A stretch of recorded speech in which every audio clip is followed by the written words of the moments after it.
That is what I was to emphasize from yesterday, is if you can keep the balance, you will feel that how everything goes very naturally. And even doesn't matter, because it's going to be 1 hour, 2 hours, but it doesn't matter with what's conditioned on the outside. Yeah. Just imagine if you're going to take a journey in the ocean. You need a little raft or a little boat for you to hang on to it until the whole journey finally reaches the destination. So this part of the balance, to stay comfort and aware of it the whole time, stay content with it, that is the boat. And many times we force too hard. It is our habit, there's nothing wrong with that. We grow up this way, we grow up without it. When we want things done, just push hard. I was that guy. I was the guy who worked hard, play hard throughout my life. So I know what it is. Because in order to get something done, we push it as hard as we can. But it's also the habit that we learn to let go. My temple was built by a nun. And when she fathered the temple, she was 60 years old. She was illiterate, she could not read and write. So, but she was amazing meditator. So much that she could meditate 6 hours in the day straight and 6 hours at night. Amazing. Yeah. When they asked her the secret, how could she do that? She said that it's my habit that the moment I sit down, I just completely let go, disconnect from what's going on. And that becomes also a habit in life. That doesn't matter what come across, coming into contact with it, you would just let it go. And stay super pleasant the whole time. And that's one of the secret. And it's also about keeping the balance, not only when you meditate, but also how can you put it in your daily life, because it's connected. If you can also maintain the very same habit on your days, it's also help your meditation go easier. At the same time, if you can stay with this sense of this letting go, stay content, then you can also bring this into your daily life in the same ways. You know, imagine the feeling right after the meditation. If you can just maintain it the whole day, you will notice that everything that's come by doesn't really matter. It's how we choose to make things important, how we choose to make things matter to us. This cup is a cup. It's just a cup. But I can make this cup become something so spiritual. It's become my precious. If I want to. It's how we take it. It's not the cup itself. That's the same thing as everything in our daily life too. If we want to make things as a big trouble, it's always big trouble. If we want to make it small, it's small. It's how we see them. It's not the problem itself. Of course, it's something that we cannot really control, because we let our emotions, let our mind attach to it, let it drag us and escalate it. So it's the ability to take control, to stay grounded, to stay centered, and to look at everything and choose what is the priority. Now, the key part is to understand this is the nature of the mind. Just like the water. If the water is muddy, nothing in the water can be seen.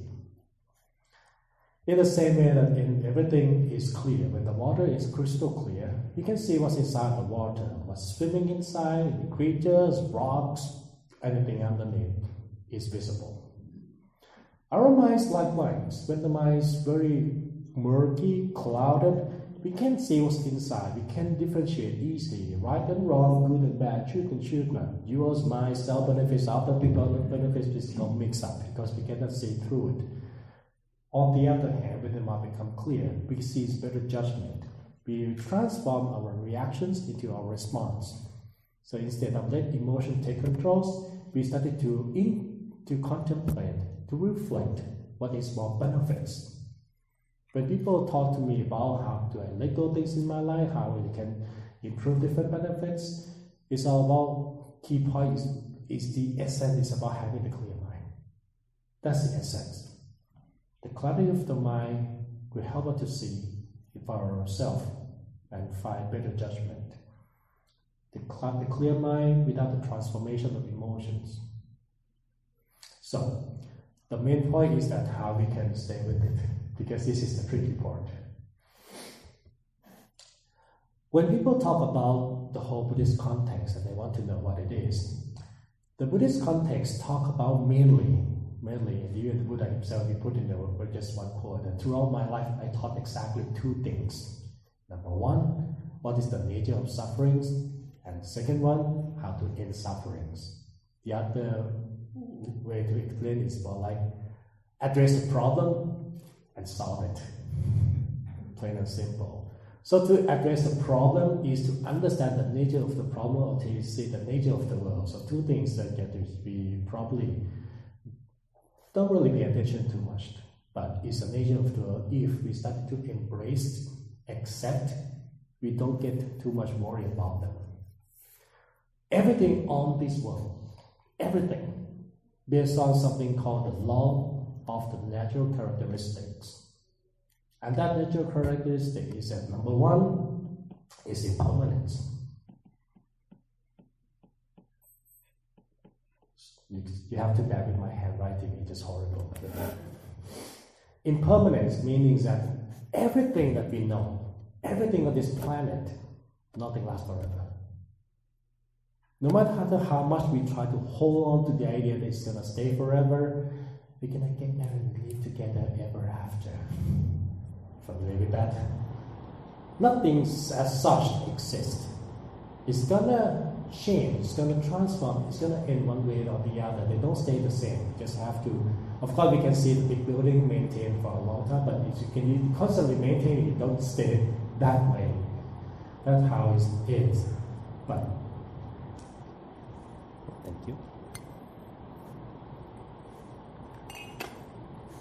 Which also brings to number two. Number two is not only that it is impermanent, it is inconsistent or changeable.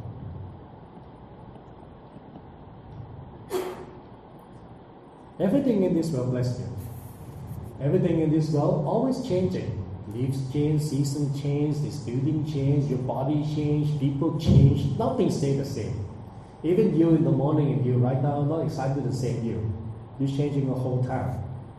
That is what is the nature of everything in our context. Which also leads to number three. Because they are changing all the time, it is not under our control. It is uncontrollable.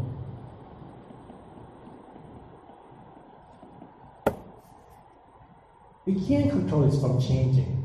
We can try to limit the change, we can try to intervene, but eventually it's going to be beyond our control. But you see that these are the three natures that we try so hard to go against it. We try to keep things the same way forever. When people ask that, there was a research about how people feel regret at the very last moment of their life on the ICU ward.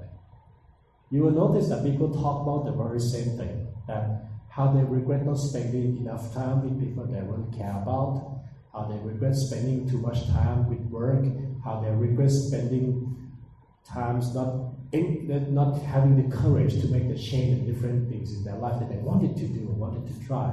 They feel that they're wasting their time. They didn't really use that time wisely. The question is that, why can't they do all that? Why they wait until the very last moment and regret it? Because they're afraid of this. Because all of this brings to one big word, change.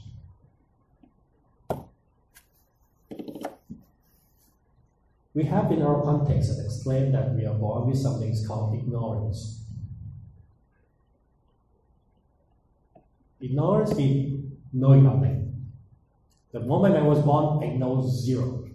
I don't know how to talk, I don't know how to walk, I don't know how to eat. Everything I know now, I learn later. This is our life.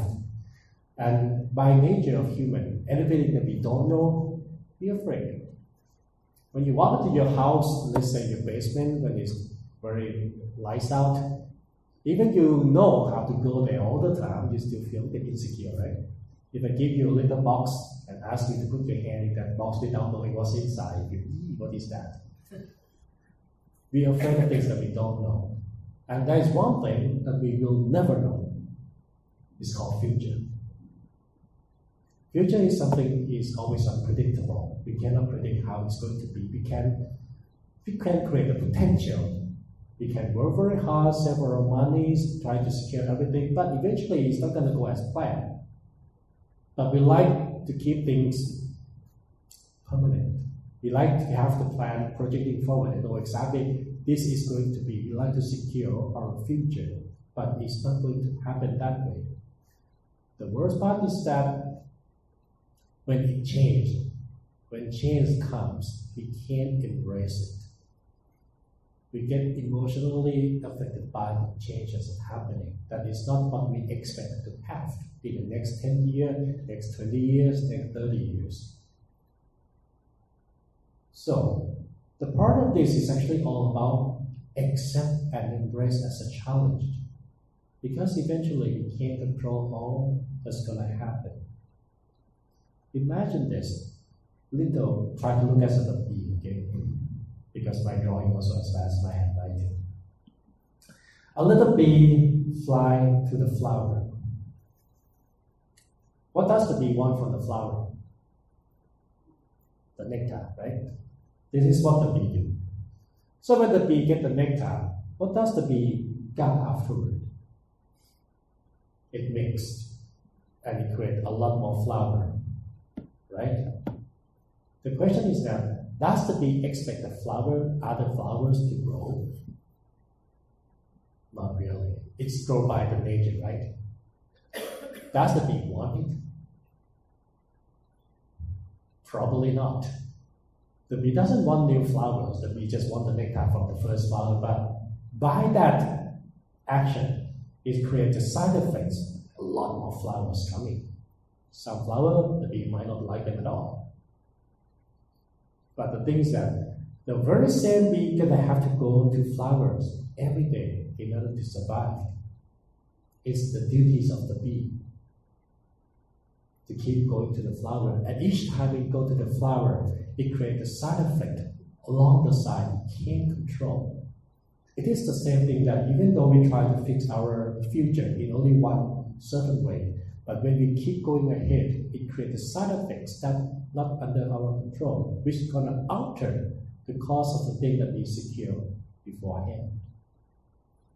So if we start to embrace everything as a challenge that changes is happening, rather than try to fix our idea only one forms of future, we're going to start to evolve ourselves and overcome all this emotional pain and look at everything in life as bonus.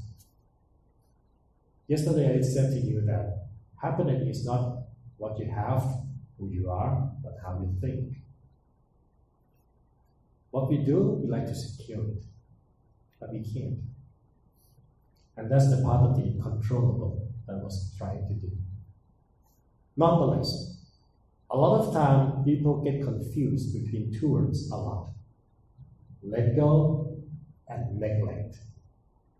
These are not the same thing.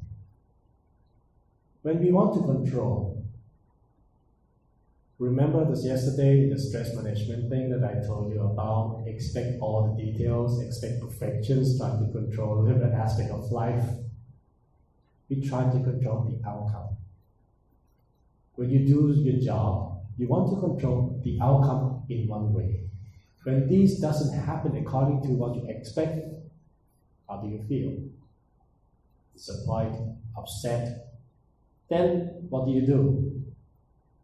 Try to fix, try to more control, put more control, and then what's going to happen? You get worse feeling. Reality is that there can be million possibilities of the outcome, but it all depends on your input. What you do creates the consequences, right?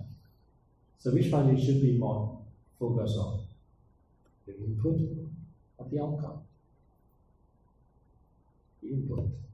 Because the outcome will keep transforming anyway, because your input is only one factor. There are a million other factors that will alter the result into different ways. That's how people can embrace them.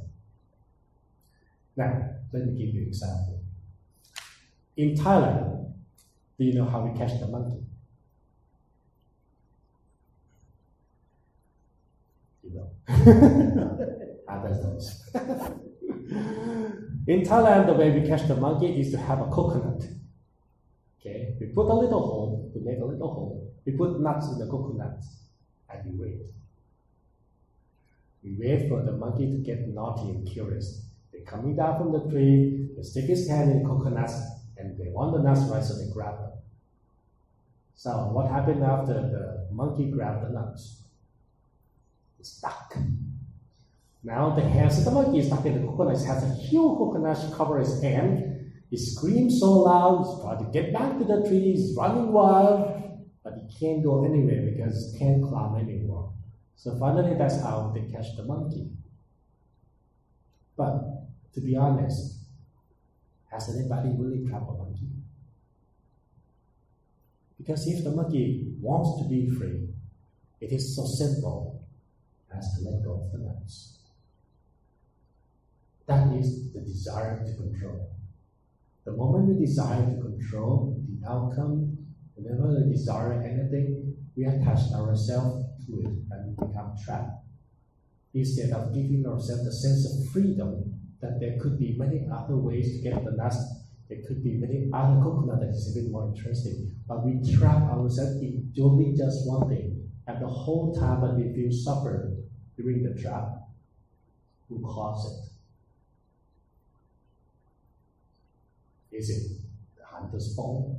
It is the nut's fault? Is it the coconut's fault? It's only you to choose to let that go. That's how people really do. They carry on with their daily responsibilities, but they let go of this aspect of control, all the outcome, all the possibilities, and embrace it. And that's why the very key concept of how to deal with the stress in daily life is to accept, adapt, and overcome. Three simple tools: accept, adapt, and overcome. But what exactly do we accept? The nature of the world, impermanence, uncontrollable, inconsistent, and uncontrollable. We grow up with the ideas that everything lasts forever, and we want to keep it that way. But we can't. It's unpredictable. So don't try. The big question is that I know the benefits of letting go. It sounds pretty good in the concept, but I can't do it. I got asked by people all the time that, how can I let go? It's begin with choices that you got to make. Look at it this way. This cup, do you think is heavy? No, it's not. It's actually very light. Do you think how long I can hold this cup? Like this. 10 minutes, 20 minutes, then I feel ache and pain throughout my arms all the way to my elbows, right? Exactly. No matter how light it is, the longer you hold, the more pain you got.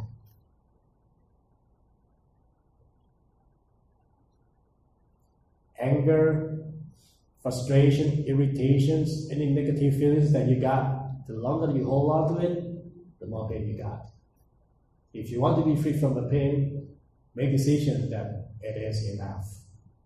Let it go. So, let me ask you to do something very simple. Can you hold up your hand like this? Now I'm asking you to hold something very, very light. It's called air. Let's see how long you can hold the air. After 20 minutes, you think the air even heavier, right? And you can put your hand down. So that's my point. My point is that even the air that is completely invisible is also very light. It doesn't look significant at all. It's still heavy. So the key is that how can you learn to detach yourself from this emotional burdens that you wanted to hold on to them all the time? And it's about to let go of your expectation, let go of your control of the outcome. Expectations is not the same as having objective. Expectation is the 100-meter finish line the illusion that we created. But the goal of life is like a marathon. Finish line for you to go a meters away. You can't project it. Because throughout the course, there will be many, the millions of things that you will see, you will experience throughout the job, throughout the journey.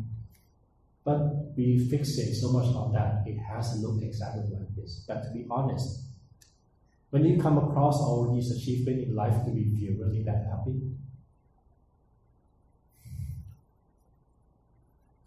When I was the flight attendant, we had a very strict training for the first 3 months. And my instructor, he told me one thing, he said, I want you to remind yourself on the day that you gave the interview for the job. What did you say to the committee? And that time was very fierce, we have big competitions, Italian. Said, how did you present yourself? What did you say during the interview?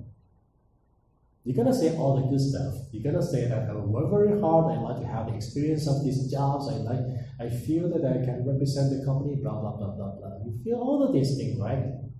I guarantee one thing, that the moment after you end this training in the next 3 weeks, you're going to complain about every single thing this company provided.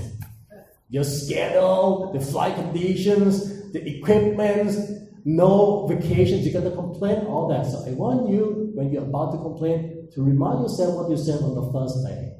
Because if you said exactly like you will do in the next 3 weeks, they don't take you. You notice that we always, even when we achieve something, we're not satisfied.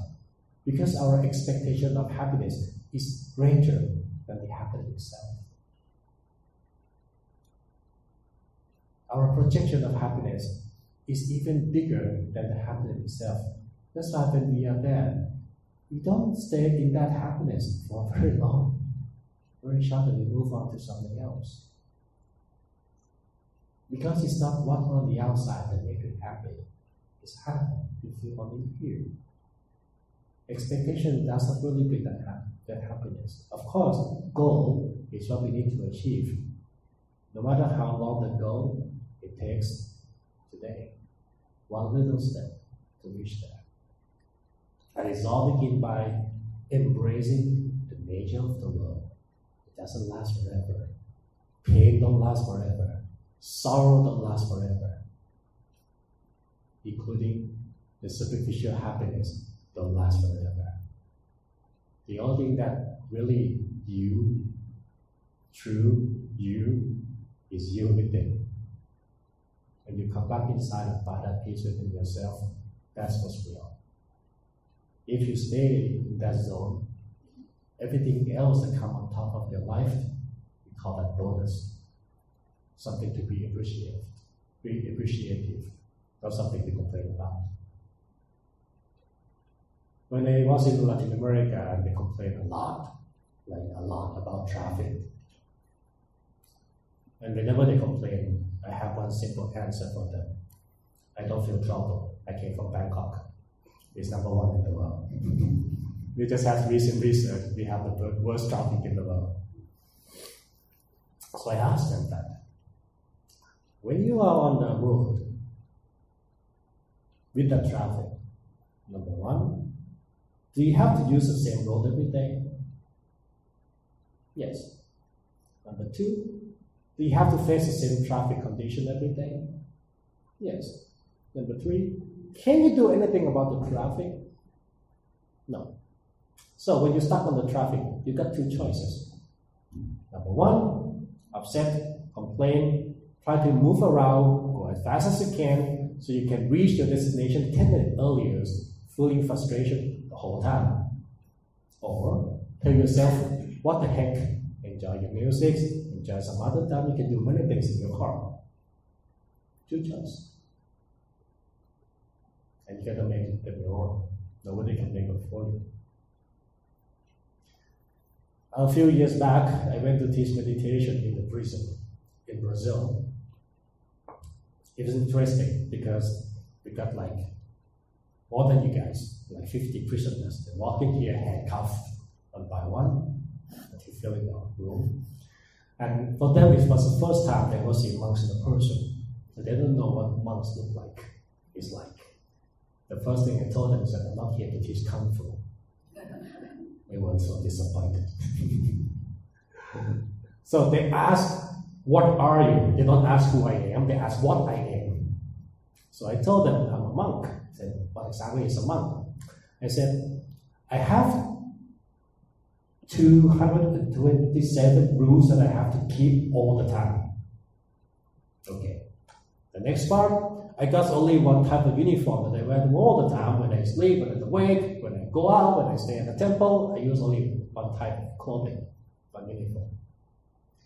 Number 3, I got 2 meals a day. I can eat only 2 meals a day with a choice of food that I cannot choose, depends on how people will give it to me.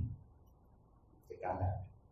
Number 4, my bed at the temple is like a floor, very, very big mat on it.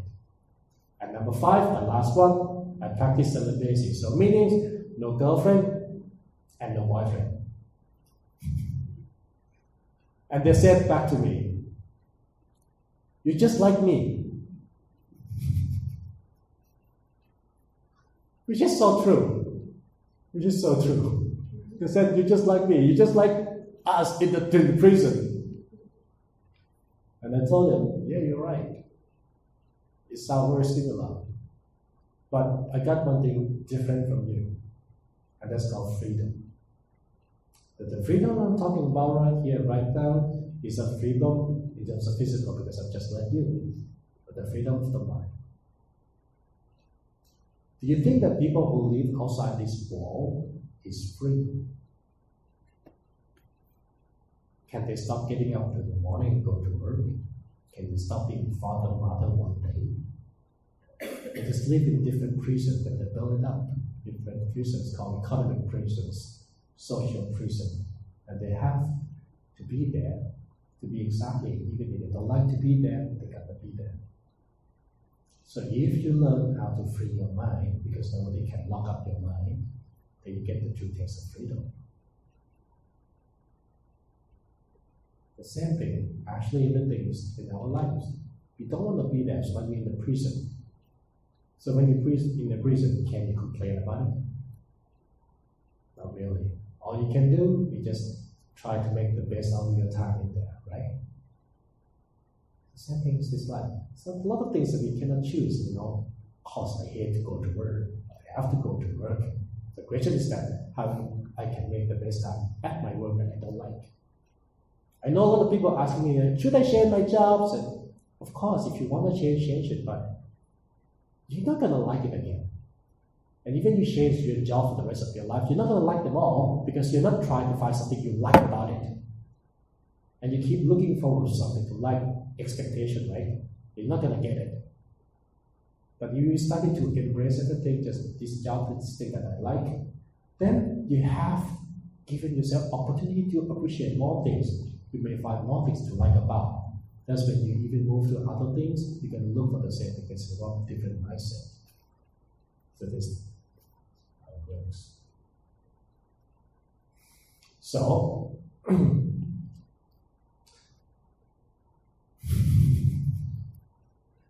remember, very simple. Clear your mind, embrace the reality of the world, and you'll find that life's not that suck. But the Buddha actually gave one of the teachings 9 months after he is enlightened. He gave one of the teachings that sort of considered as like a foundation of the teachings, kind of practical thing.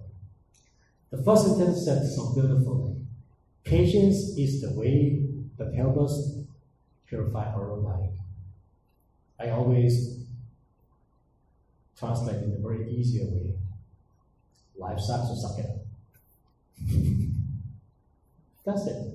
You just don't complain, but the word patience in our context don't mean suppressing the feelings. We have a comparison in different ways. When people talk about patience and tolerance, we mostly explain in terms of as long as you have these bad feelings and negative inside, as long as you don't show it, you become patient. So what your patient look like is this, a cup. Whenever you have any negative feelings, confront the situation that you don't enjoy, you got a piece of trash, you put it there, close it. The next time you got it again, you put another piece of trash in there, close it again. So the question is that what will happen to this cup one day? It's full. What will happen to the trash inside?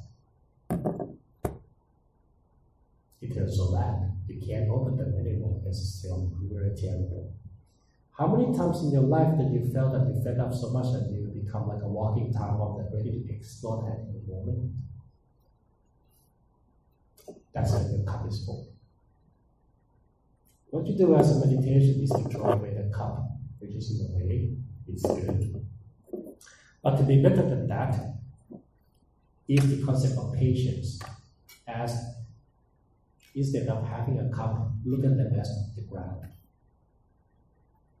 The ground don't complain. You can step on the ground and spit on the ground. You can even pee on the ground never complains back at you, right? But whatever you bury under the ground transforms to be something positive.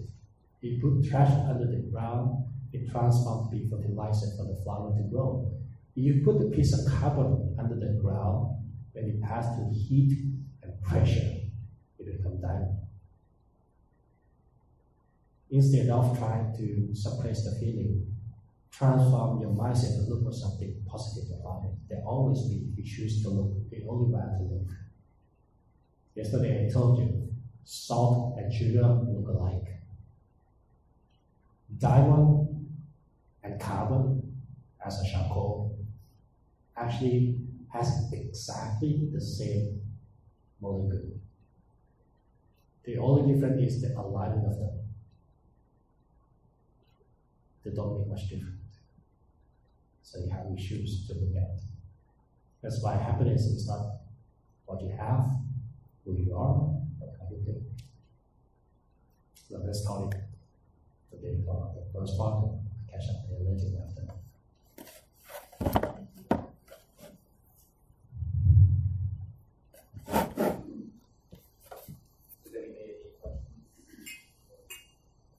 Sure. You mentioned about burying in the ground versus putting it in the trash can. How to bury it in the ground? How to bury under the ground? Everything you come into contact always be with you. So you can choose to transform. The transformation is your part. The transformation is your job. So whenever you confront something else in life that is bad, if you fixate on that, you magnify your pain. For example, when I'm not saying it's going to happen. For example, if you break up with your boyfriend, if you only focus on what went wrong, how did I do wrong, then you're going to keep escalating on that. It's going to magnify. But then if you try to divert your attention to, then now the most important person is me, and how I can make this me happy. Then your attention will not be the pain, but on what you can do about it. Take two different examples. You know that in Thailand, the funeral in Thailand is very different in Western world. In Thailand, when we invite the monks to recite the prayer at the funeral, it's for the living, not for the dead. Because the dead can't hear. So we make a prayer for the living. In here, in the Western countries, it's about people coming to be sad together, to mourn together, to share the pain together. The priest is recite the prayers for the dead, right? In Thailand, we learn to embrace the fact that we can't bring back the dead. But the living, if they feel pain and sorrow, what they can do is that transform that into action. Invite the monks to say the prayers so that we cultivate the positive energy together so that we can dedicate to the dead, to the deceased, so that they can feel happier. It is the least I can do. That is the way you can direct your attention to something else. And when you do that, you let go of their pain and you project on your peace.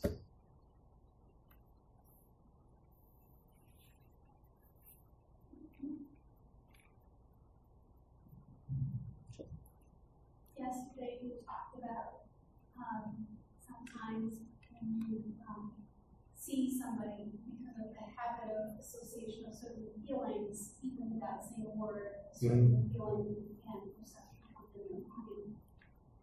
what are some of the things that you've guide as things to bear in mind? Is it reproduction again, like you just pointed out, or is it something else? You mean it's about create a new mental habit, right? Yeah, you know, you can associate certain feelings with certain people, Mm-hmm. and how do you redirect positive? I got it. The whole concept is going back to the clarity of the mind again. What you already like, you see a person and you jump into shortcut in the feelings because it already become a program. I don't like the person. The person has done something bad to me long ago, and I still fix it on that. So whenever I see the person, emotions take over. I don't even want to know the person anymore. I don't want to even examine them any further. I just shortcut into the feelings. Habit is what you say, do, think repeatedly, and then become the personal program of behavior. So what you need to do is just take a delay time and try to find some positive thing about it to look at. If you do that more often, then you create a new pattern of your thoughts or reprogram your mind. So you started to look at the same thing in different ways.